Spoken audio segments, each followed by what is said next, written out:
PJ, Eric, thanks for joining me on JimJamHere. So, what's going on with y'all? Well, thanks for having us. First off, Yeah, appreciate it. Yeah, no problem. Thank you. I'm Eric, by the way, and of course and that's PJ. I'm PJ. Do you want to bump the table a few more Well, times? I'm trying not to. I'm trying to get set. Okay. Now, No, I mean, really, all we have currently going on is we had the release of our most recent film, which is 13 Slaves Till Christmas, which happened in that's it there. But that happened back in March. We shot the film during the pandemic, and then thanks to the shortage of polyurethane, it did not come out in December like we had expected it to, and instead it released in March of this year. But that's kind of what we're pushing right now. And if you go to screamteamreleasing.com, you can pick up a Blu-ray of it. Yeah. Hell yeah. yeah. So- at the Go ahead. or at the festivals right now with Scream Teams going to a lot of the festivals, you can catch them at some of those as well. PJ, I know at Full Moon you was set up for them, wasn't you? Yeah. Yeah. Yeah. Full Moon Yeah, y'all were. Tattoo. Yeah, Yeah, I was thinking Full Moon Features there for a second, and I was like, I never ran a Full Moon booth. Yeah, they kind of had us set in the corner when we first got there, and we were like, man, this is going to be horrible, but it worked out pretty good. So. Yeah, we had a pretty good weekend that weekend. And then we were at Days of the Dead, 3 weeks ago now? And So did Scream Team pay for y'all to be there and everything? Well, they paid for the booth and they take care of our hotel. The reason he's using us because Nashville is more regional for us. He lives in Pennsylvania, and we're only 2 hours away from Nashville, and we're only like 3.5 hours away from Indy, and I think he's near 6 or 7 hours. Well, around 6, 5.5, 6. So he takes care of our hotel and he pays for the booth, which gets us our, tickets to get in, and we pretty much pay for our gas and food. And he's a user. Yeah. But I mean, we're getting to push our own film. And I think he's being Justin being a filmmaker himself. It's easier when you're sitting at a booth to sell your movie to somebody when it's your movie. Right. Then, you can watch other people's movies and try to push them, but when it's yours, Well, that makes perfect sense then, and yeah. you know what you're actually pushing too, or selling or whatever. Like you said. I mean, we'll push as many of the films as we can, but we may or may not have sold more of our films. And I think most of the filmmakers that do fill in for him do it. That just happens every time. Because it's easier to say, well, I'm a filmmaker as well, and this is my film here. And they're like, oh, really? And then it's like, yeah, but then you start talking about it. And then you being the filmmaker, they more want to talk to you about it and ask questions than somebody else's that's sitting there. So. So you said that you filmed it during the pandemic. How was that? Did you have to do some guerrilla shooting and all that, or?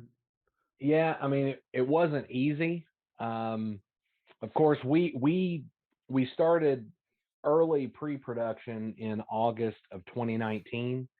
So by the time we really got rolling was into like February and March of 2020.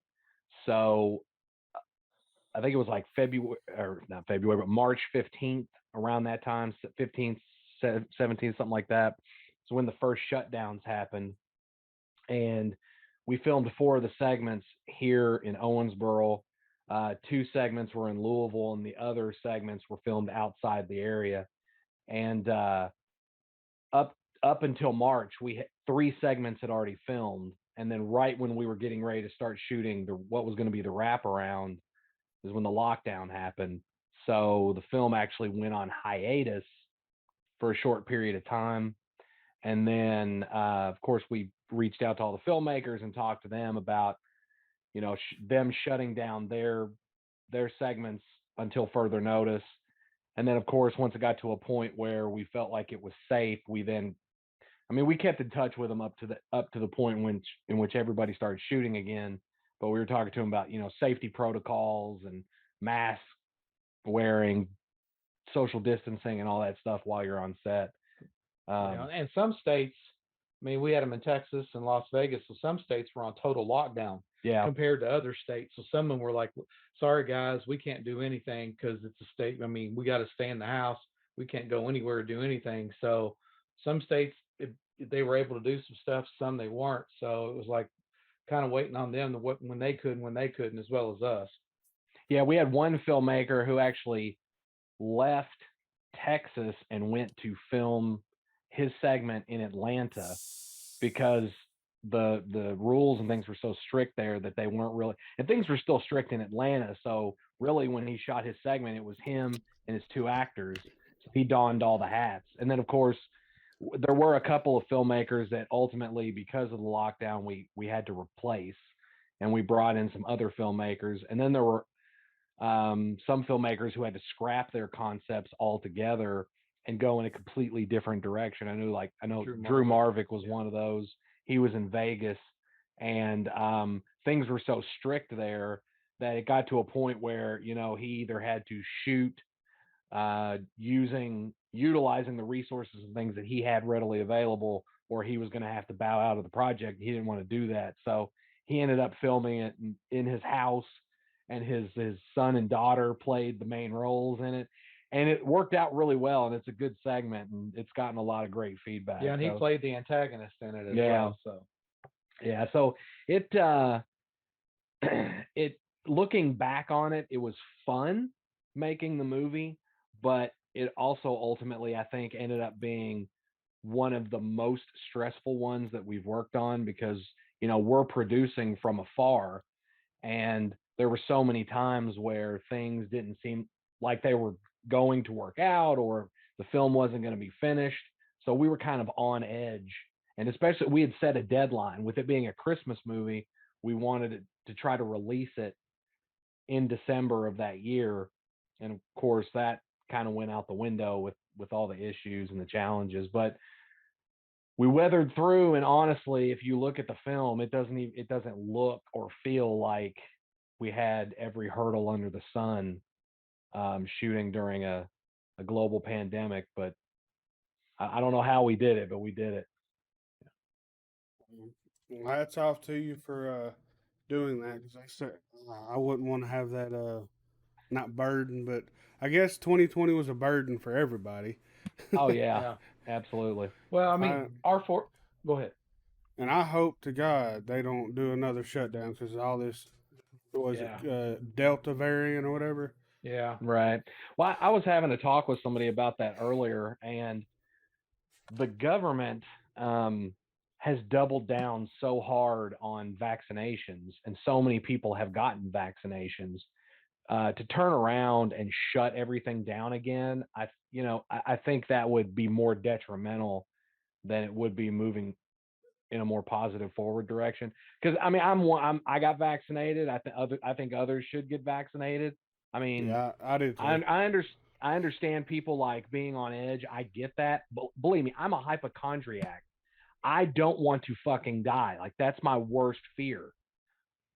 But at the same time, you have to ask yourself, how many people do you know with measles or polio or tuberculosis? None. No. And the reason is vaccinations. So get vaccinated. That's kind of how I look at it. But I mean, with them pushing the vaccinations like they have, I don't see them shutting things down, because I think that'll undo a lot of the progress that's been made. Yeah. I didn't want to wear a mask at work no more, so I was. Yeah. I took, all it did to me was make me sleepy as hell. So I just, after the shot, I got it on a Monday both times. So Tuesday I just called out of work and slept for about 5 more hours. So it helped me sleep pretty good. Well, there you go. But other than that, I ain't had to wear a mask at work no more. Everybody else does, and they're all, Right. they're them ones that are like, we ain't getting that damn thing. You're gonna be growing a horn before you know it. And I'm like, well, I'll be a unique motherfucker then. Yeah. Well, think of all the vaccinations people get when they're born, and how many people do you know that have a third arm or a horn growing out of their head? Be pretty cool to have a horn. I'd be a fucking That's unicorn. true. I'd be a damn Jim Jam unicorn. Yeah. Or a third arm, assuming it works. If you have a third floppy arm, then it's not cool. Hey, you can make a movie about me then. Yeah, we could. I could be in a freak show too. I wouldn't even have to work no more. I could just go around, check out my third arm. Wait, is it a working arm or is it a floppy arm? I'd be like, I'm half brothers with Goro. Very half. Yeah, I could just tie a string to it, and when it moves, you know. Or you could pay a guy to walk around and just puppeteer it for you. They could wear like a green morph suit, and then you could paint him out in all your pictures and videos. That would be crazy. That'd be wild. But yeah, I don't know, man. You know, that might make it hard to put shirts on. Have to put another sleeve. You know. That's true. I don't know. I guess I keep it under the shirt. But you know, he might want to come out and play sometime though. My luck, I wouldn't just have an arm. I'd get like Quato from Total Recall. Just this big human nasty deformity on me. I wouldn't just have some arm. It'd be some grotesque thing, probably. Yeah. Yeah, then I'd have to go and pay to get it removed and all that. Yeah. My luck, it'd be like was it like a lizard's tail? It'll just grow back. Yeah. And it'd probably grow back even worse looking than it was before. So you have just about as good a luck as we do. Yeah. That's what I'm taking away from this. Well, I don't know if I got to. Did I ever tell you about the movie? Or well, I was doing like little short films called, and they were episodes called Paranormal Activity. No, I don't think so. No. Well, from what I understand, someone told me that while they saw the short all the episodes, and they said it would be perfect for like trauma or something. How crazy it is. So what it is it's me, and I'm possessed by the semen demon. Sounds like Eric. Yeah. He gets real thirsty. He likes to let's just say we'll just say he likes to come on my face, and it's a ghost. Right. So I got this is not meant for children. Yes. No. No, not at all. but it's not XXX or nothing. You don't see right. nothing. Right before I get splatted in the face, you do hear some porn sounds that I ripped off of Pornhub and stuff. But shout out to Pornhub. I don't know who the actresses and actors were in that, so that you know, if they can identify their sounds moaning and stuff, then they can let me know and I'll put them in the credits. But hey, look at that pooch. That's a puppy, ain't it? But anyway, cameo. I didn't shut the door to the room, and she came in here, and I was like, "Get up on the couch," and I didn't realize she was going to get in the podcast. But well, my dog does it every now and then, but he's a Chiweenie. He's gonna lick you in the ear. Look, she put her paw on his shoulder. I want to be involved. She just loves him. Hey, sit down, lay down. But yeah, I think I've shot. Hey, it's all right. It's all good. I think I've shot almost an hour's worth of stuff altogether. I got about an hour's worth, so I'm gonna try to get about another 30 minutes. And this end part is gonna be fucking insane. How the reveal of who the semen demon is, and how we get rid of the semen demon. So are you thinking about contacting Trauma and? Well, I know. Do you know who Count Drahoon is? He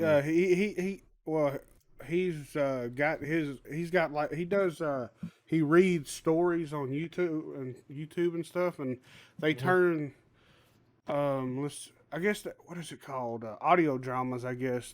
He does audio dramas, but he's like a vampire, old school vampire. But so is he like a Sven Gulli kind of a character? Yeah, something like that. Okay. But he's actually got on Trauma, his show, so possibly, you know. But if not, then hey, you know, Scream Team might want it. I don't know. Hey, well, You never know. guess who owns Scream Team? Not us. Justin Seaman. What? Hey, it's perfect. Yeah. Wow. Seriously. Joe is gonna love that. Yeah. Yeah. Hey, He's gonna have to change his last name. no kin to him, but yeah, the Seaman Demon. He enjoys. But once I'll tell it off. I'm not gonna tell the ending of the thing, but I'll I was tell gonna you. say don't spoil everything. Yeah, but it's so. There's a few scenes because Johnny. Did you remember? Did you meet Johnny? He was at the table with me. He's the big Robert. kind of. He's smaller than me, but he had a beard though. He ain't got a beard no Yes. more. Okay. Yeah. Well, he plays in one of the scenes. He plays a paranormal investigator, and he has a. Oh, where's the hat? Well, it's supposed to be a Freddy Krueger hat. It's one of those cheap ones from what is it? The Halloween store. Spirit Halloween. Yeah, it's that cheap one. It's just, pretty much just like what do they call it, the Pleather. vacuum form kind of thing Okay. with like some little fuzzy on it. But anyways, and it's small. It's too small, so it's even funnier because and in the thing I call him Woody from Toy Story. But he's got a big ass mag flashlight, and he's got this cheap ass little camera. So he's a paranormal investigator. And he said, "I said, how are you a paranormal investigator?" He said, "Well, I did some schooling on YouTube." And his flashlight, his flashlight and camera work in tandem. They they and he said they had Bluetooth. So yeah. Okay. I need a flashlight with Bluetooth. Yeah, no shit. Then he told me he paid $800, and I was like, well, it sounds like you got fucking ripped off. No, but I'll send you the links of what is already up and what we do Okay. have. Actually, I do think y'all are in the movie because I filmed the last episode at Full Moon Tattoo and Horror Festival. I don't remember if because the table beside y'all, the Amanda and Jeremy. Right. Because Amanda's in the movie. She plays a psychic medium slash OnlyFans model. But but yeah, we was filming, and y'all's table was right beside them. So I don't know. I'll have to look back and see. But y'all I might do remember a guy running around with a camera, and I wondered if that was somebody for Full Moon or what was going on. I do remember that. Oh well, I was just using my cell phone, so this is what it looked like. Oh, well, there was a guy with a camera, though. I do remember that. I'm not that professional. No. At least you know your limitations. Oh yeah. I don't. I haven't bit the bullet and bought a camera because it's going to be hard for me to pay over $1,000 for a video camera. Yeah. I mean, if you get a DSLR, I mean, those are over $1,000 once you get the lenses and everything. But yeah, this shoots pretty good video. It shoots 4K, so yeah. My oldest just got the newest iPhone, and he was showing me what it can do, and the picture quality on it. You ought to see this on the S21. Yeah, it's insane. My wife has the S20 Ultra. So I got the S21. You got the Ultra? I don't remember. How big is it? Is it a big ass phone? Yeah, it's pretty damn big. Yeah. Well, I got the Note 10 Plus, but I want to get the S21 Ultra, but my wife's phone has the 108 megapixel camera. And then it has the 100 times zoom, which once you get past like 30, you got to be real still. Or you won't be able to. But this just says the Galaxy S21 Plus 5G, so it must not be. So you got the 21 Plus, but it's still a damn good phone. I can say this: I don't like iPhones, but the iPhone, like the camera, the picture quality is I like Android, but like you can't beat the picture quality on an iPhone. It's Well, I do have like my, that my that doesn't look bad, but an iPhone, I mean, it's incredibly my sister gave beautiful me picture.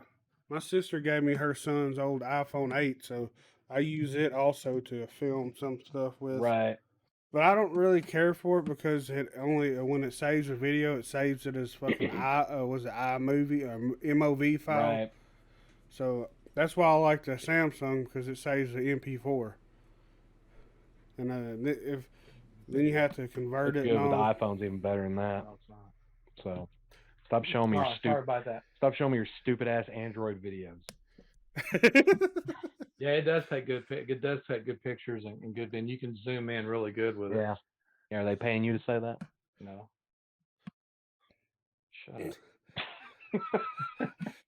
Man, y'all sound like me and Johnny. Oh, we're constantly at each other. Yeah. Oh yeah, Probably more so me. He's nicer than I am. Yeah. October 1st will be 6 years we've been doing the horror basement.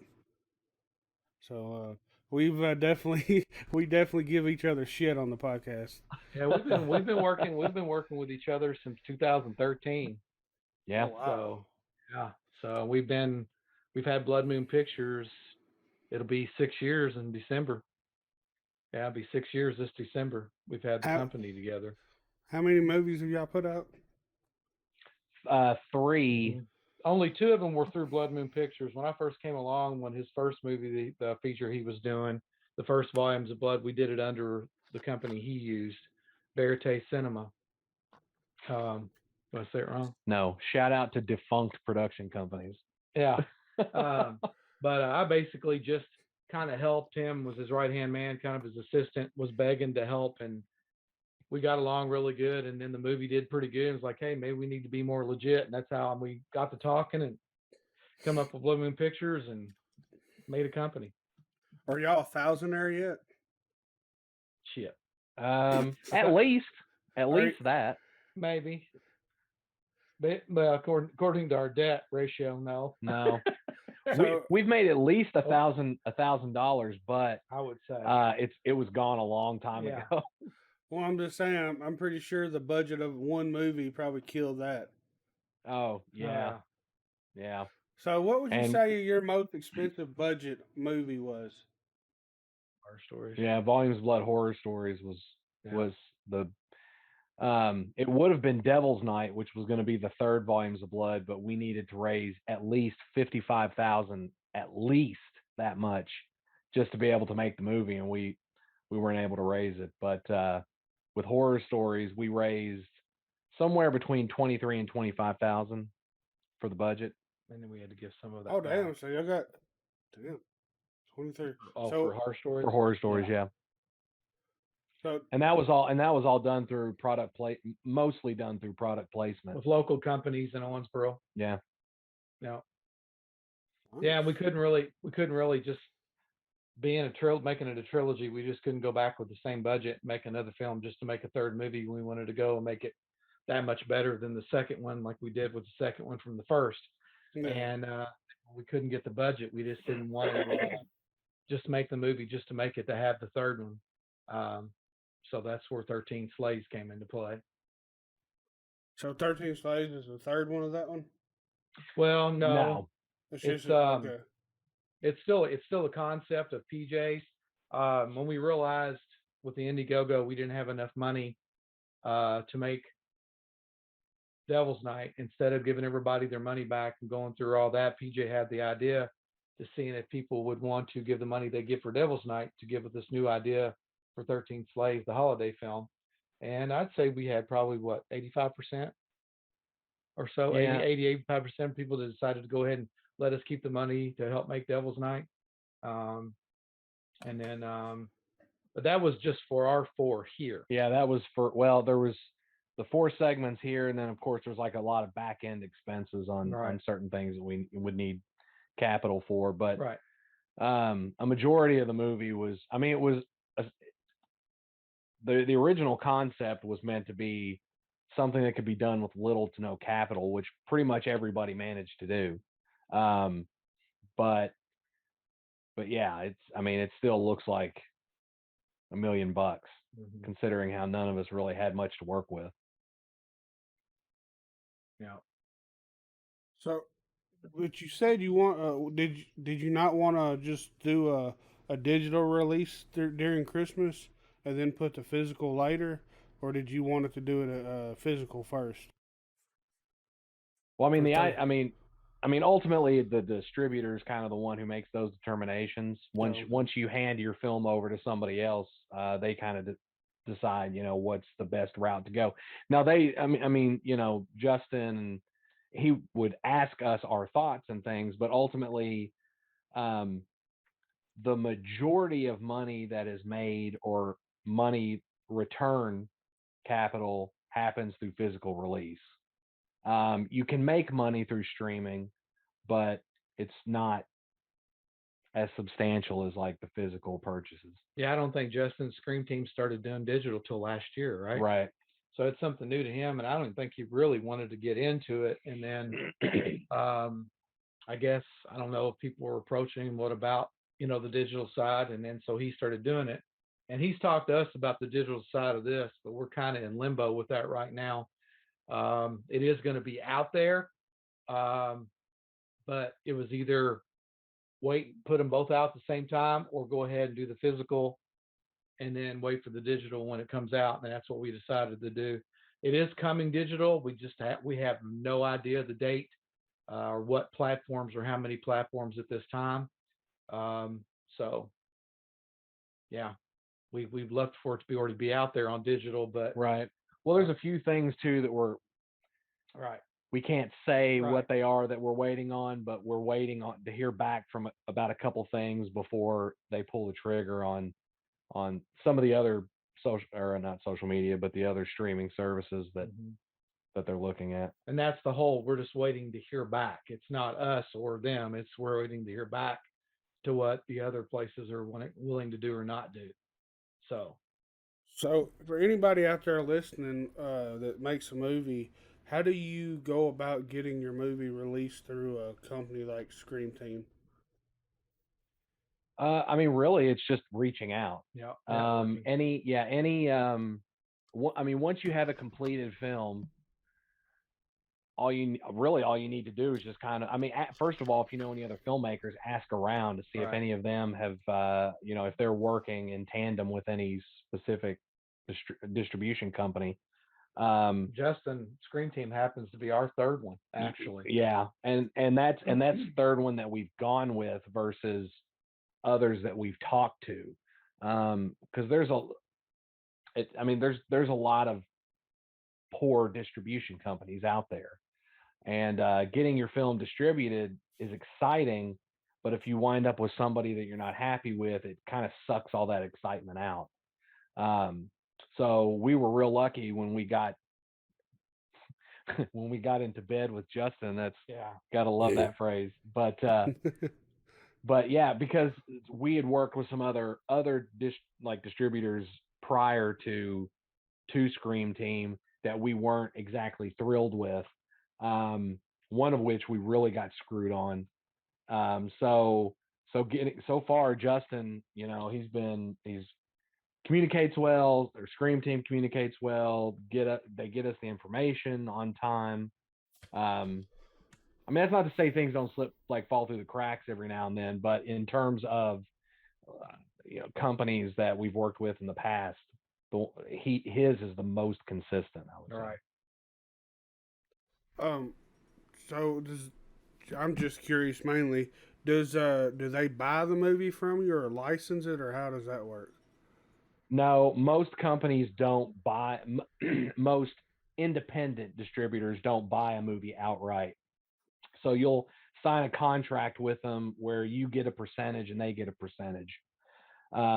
Typically, I would say companies that are distributors that buy films are usually are films that you see like up in the millions of dollars. All right. Are the ones that you go to like the American film market and you see filmmakers there that are trying to sell their movie. Now you'll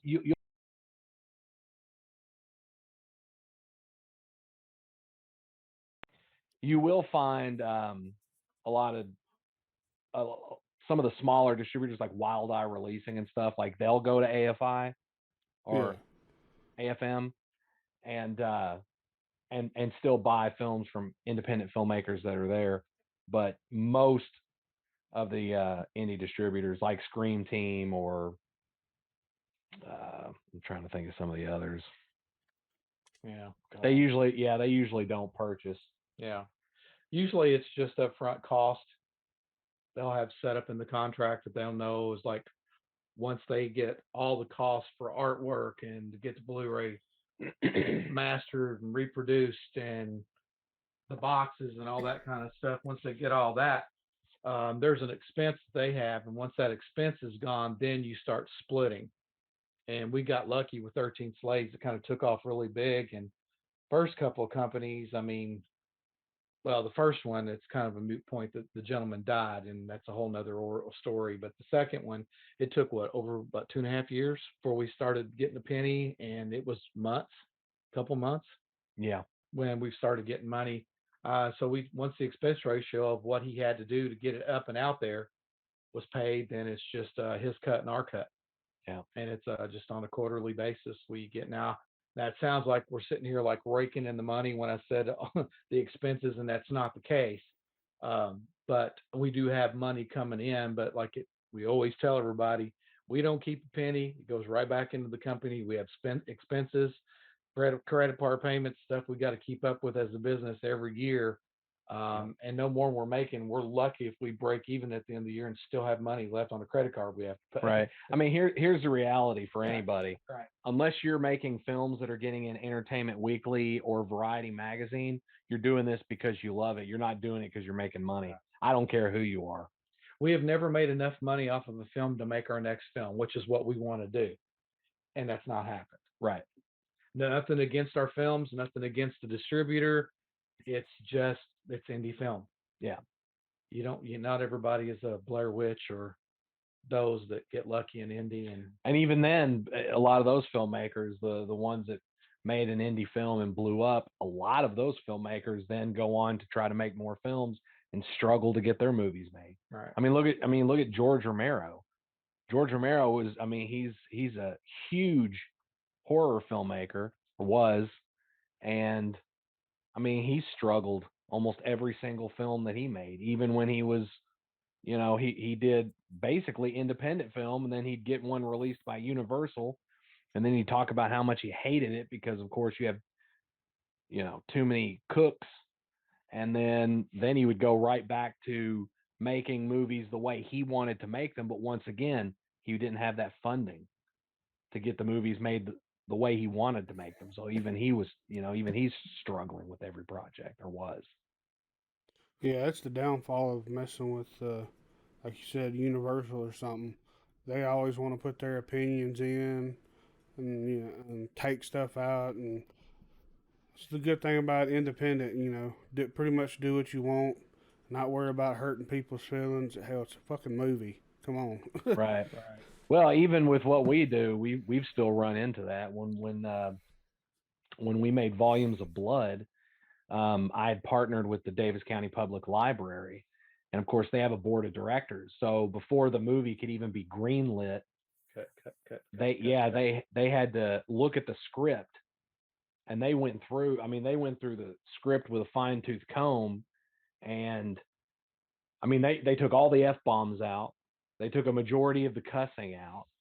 What's funny is they didn't touch any of the gore. Right. But then they also went through and they removed a whole bunch of like sexual quips and innuendos. Adult humor. Yeah.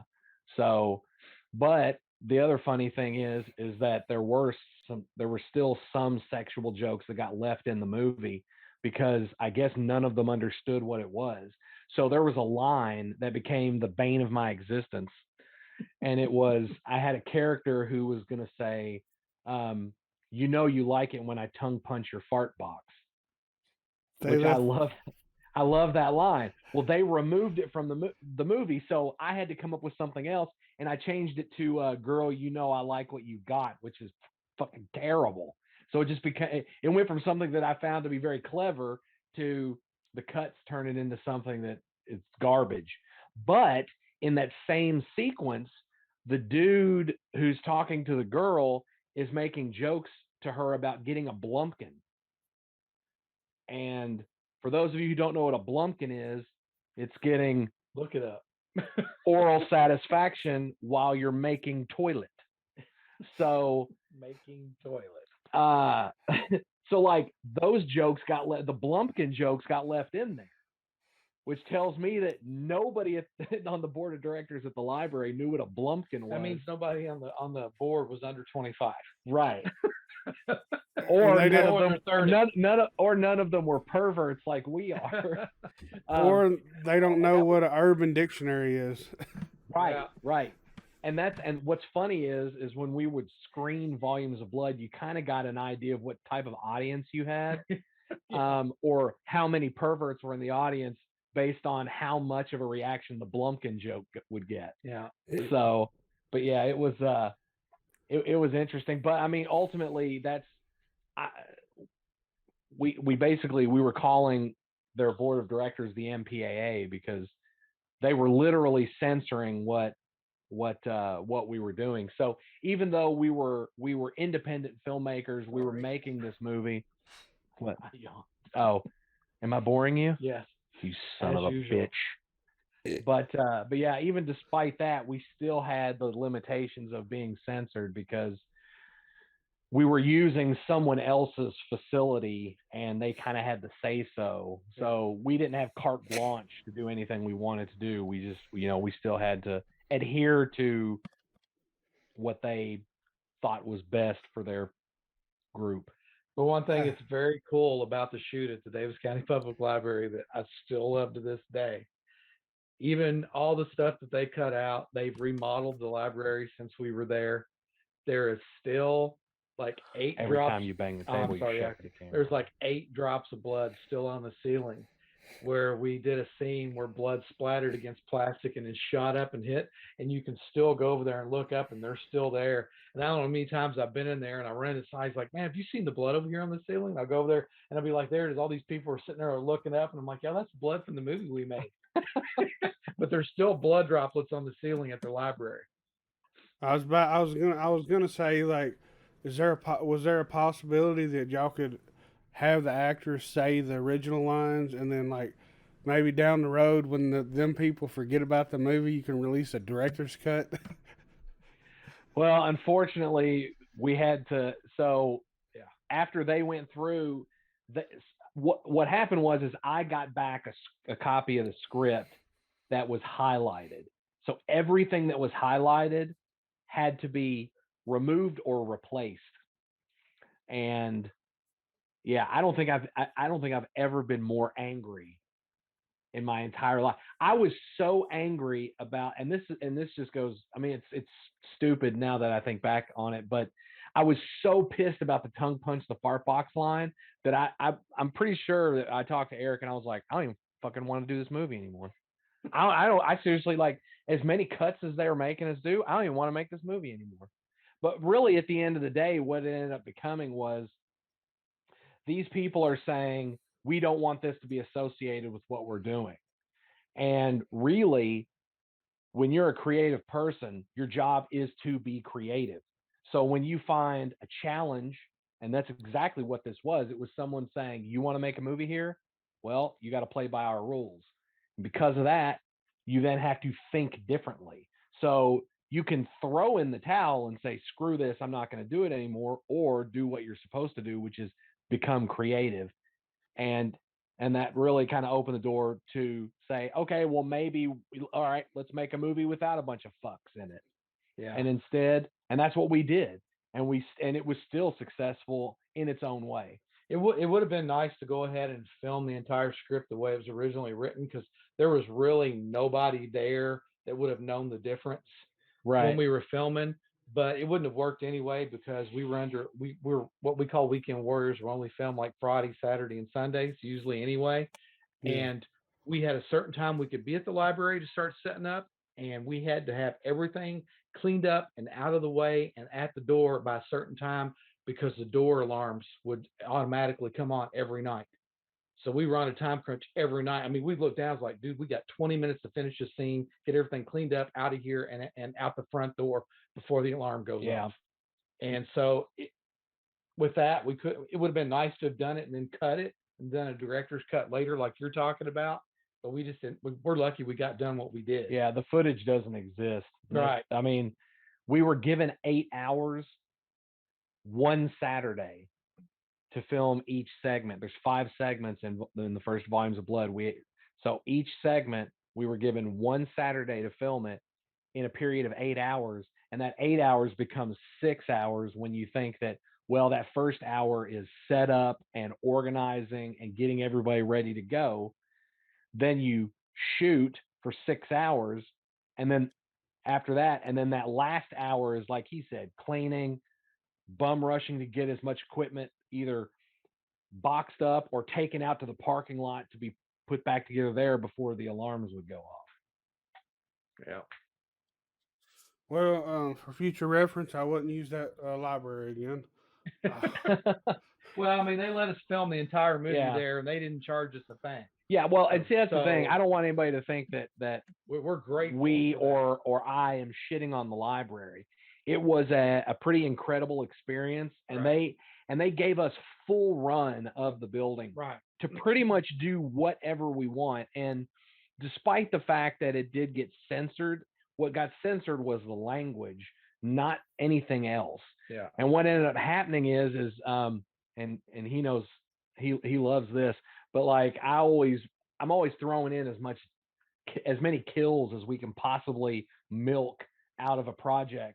So when I knew that we couldn't do a whole bunch of cussing and sexual innuendos and jokes, I was like, all right, well, I'm going to replace all that with more gore, because they didn't care about that. Yeah. So I ended up adding in more kills, and they allowed us to do it. So it still ended up being a really fun and unique experience. Yeah, we're grateful they let us use it, because once we were there, we had free reign of the whole place. Yeah. And so let's see. So I guess it like y'all were saying, it was a blessing, kind of, that they did do that or whatever, because it might not have been the best movie it could have been because y'all was forced to be more creative, right? No. And that's the great. They could have looked at the script and go. Yeah. Oh, that's the great. I was just gonna say, that's the great thing about independent filmmaking is, especially if you don't have the money, you're forced to try to think of how you can do it with no money or less money, and sometimes a better movie comes out of it, because if you would have done it with the money you wanted to have, it probably wouldn't have turned out as great. But yeah. I mean, I haven't watched it in a while, so. I mean, and they could have looked at the script and went, now screw this. We're not going to let this happen here. But they did. Right. So it sucked what they did with the cuts, but we filmed the entire movie there at no cost to us. So it was pretty cool. And we ran into a situation with our second film where we were filming at a place and pretty much had it for free. And then all of a sudden it was like, oh, well, now you're going to have to pay. And it was like, what? Yep. And so then we had to come up with money that we really didn't have, or use money that we needed for something else to pay after they told us that we could just use it. And then they come up and go later on and go, well, if you're going to continue, then you got to pay now. And we were like, well, this sucks, but we still got to use the house, and they didn't kick us out. So it is what it is. I hope you didn't put their names in the credits, damn it. Well, we did. We did. Yeah. I mean, they did let us use the house for free, and it sucked. And it we understand it, but it's just being indie. We're talking about money here. We don't have money, and then all of a sudden you got another cost you got to come up with, and it's like, well, shit. You didn't make us do this in the beginning. I know what they did. They was like, yeah, you can use it for free, because then they grab you by the balls when you already shot some stuff in there. And then they had you by the balls, and it's like, well, they got to pay now. So, yeah. That's kind of what happened. Well, I won't say they had us by the balls, but that is, we had already filmed some stuff, and we were, as the main I mean, I can't really get on the people, and I don't want to get a crack on the people because they were letting us use the house for free, and I And they will were though. trying to sell it. they were trying to sell it. That's and the thing. And they thought they had a seller, and they were getting ready to say, "Well, if this sells, then this weekend's your last weekend." And we were like, "Oh no, what are we going to do?" Well, then it didn't. Then they came forward and was like, "Well, look, we thought this we had to sell, we don't, so we're going to have to charge you now." So it was either pay them a little money and get to film in the house and finish, or just walk away and figure out how we were going to do it. And it worked out. So I mean, every time we've run into an issue, though, it always Yeah. seems to work out. Yeah, it wasn't We what. figure it out. Yeah, I mean, here's the thing: the people. They weren't being an ass. Right. That's exactly. Yeah, They that's weren't exactly being what that. they weren't being assholes. They were doing what was best for them, but also trying to accommodate us at the same Right. time. I mean, of course, it was an unexpected expense, but what they threw at us wasn't something that became. It was just more annoying than it was Right. anything. They weren't doing it like what you were talking about. They had us by the balls, but they really didn't. Right. They didn't do it to sucker money out of us. It was just business. Right. Now, we would probably be saying something different had it been an amount that we couldn't afford. Right. And then we had gotten screwed. Now, we would have still finished the movie and found a different place to make the movie, because if we've learned anything about our ability to make films, it's weathering through the storm. So what we would be saying would probably be a lot different had it gone in a different direction. Right. But that's not why they did it, and that's not what happened. So I kind of maybe I got an idea now. So they was betting on it to sell. Then they was gonna get out of the paying that monthly payment for that month. So they made y'all pay the monthly payment. probably, Might have been. yeah, Might have been. Yeah. yeah, Hey. because they still had. I mean, they still had to keep the lights on Right. and the Or- water on. Or you So- paid those bills pretty I was much. paying we were paying the utilities as well. Oh, you know, sorry to that people that I said that y'all were grabbing by the balls and shit. Y'all were just doing what y'all had to do. Right. Yeah, I mean, they weren't asses about it. And when it came down to it, it was just what we didn't want to hear. Right. It wasn't their fault. Right. It was the fault of Owensboro Municipal Utility. No. Hey, but they had. It'd been more if we'd had to have stuff turned on in our name. Yeah, that's true. Had been So- hell. Y'all never, Sucked. I mean, Kenergy. hey, Vectran. Oh, wrong city. Veteran? It's not you Seven. think it'd have that- been more? You think it'd have been more expensive to go buy a generator and still shoot in the house with no power? It would have been louder, Yeah. at least. Well, we you would keep have had to the, have bought soundproofing too, and It gasoline. was just a really cool house to shoot in. It was Yeah. worth it in the Oh, long run. And we pretty much got to do whatever we want in the house once we Right. did it. What movie was that one? Volumes of Blood Horror Stories. The second one. That's okay. Okay. Hell yeah. Well, hey, you know, like I said, with independent film or any independent film, there always is a struggle. So shows Somewhere, how good somehow. Yep. shows how good of a filmmaker you are if you can push through and get her done anyways. So Yep. props to y'all for that, and keep on doing Thank your you. thing. And yeah, well, yeah, I'm gonna have to end it here, but I appreciate y'all for coming on, and appreciate everything you do for indie film, and keep on doing it. And Oh, we definitely will. Thank you for having us. Yeah, appreciate it. Well, I will definitely stay in touch, and you'll have to come back on. Sorry, somebody started calling. Yeah, that's fine. That's what I kind of figured when I saw the audio went off. But Somebody's See- not getting the hint. well, I guess they need to really talk. So good thing we were going ahead and wrapping it up. They don't. They don't. Man, thanks for having us on. That's Go to no problem. Screen Team Releasing. Get our Yes. films. Go to Hell yeah. bloodmoonpictures.com. Check us out. All right. If you have any questions, you can go to bloodmoonpics@gmail.com and ask us questions. Get in touch with us. It's probably backwards, but that's sort of what it Hey, looks that like. also has a signature of the one and only Jeffrey Reddick from Final Yeah, Destination. the on it. creator of Final Destination. Tennessee horror news, there's your sister demon booth. Murder, death, and porno goes. Now Jim Jam has a show. Bigfoot, Sasquatch, aliens, and stuff to dance. Climb aboard a UFO.